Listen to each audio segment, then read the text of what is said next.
Un nouveau procès pour terrorisme s'est ouvert ce matin au tribunal correctionnel de Bruxelles.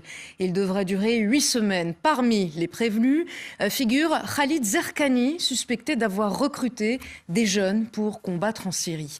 Dominique Demoulin avec Didier Clip. Ce dossier mammouth a donné lieu à 31 inculpations. Aujourd'hui, toutes ces personnes sont soit en Syrie, soit libres, à l'exception de Khalid Zerkani. En juillet 2015, l'homme avait été condamné à 12 ans de prison pour avoir dirigé une organisation terroriste comptant parmi ses membres Abdelhamid Abaout et Chaki Pakrou, deux des terroristes de Paris. Mais Zerkani ne reconnaît rien et a interjeté appel dans ce premier dossier. Ce matin, Khalid Zerkani était de retour devant le tribunal correctionnel, mais pour quelques minutes seulement. Son avocat a demandé et obtenu que le cas de son client soit dissocié des autres prévenus. Il y a un principe juridique qui empêche qu'une personne soit jugée à 2 reprises pour des faits qui sont identiques et que je soutiens que les faits faisant l'objet des premières poursuites et des poursuites actuelles sont les mêmes.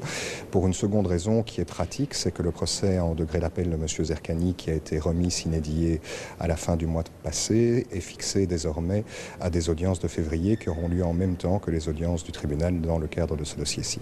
Parmi les autres prévenus, l'un prétend avoir été ambulancier à Alep. Mais dans une conversation, il se vante d'avoir égorgé un soldat. Un autre reconnaît avoir accompagné à l'aéroport de Düsseldorf des jeunes en partance pour la Syrie.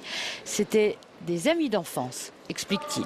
Certains étaient jeunes, certains ne sont pas du tout considérés comme des dirigeants. Ils sont revenus, ils ont fait la détention, mais ils ont été remis en liberté. Certains travaillent, certains ont repris des études.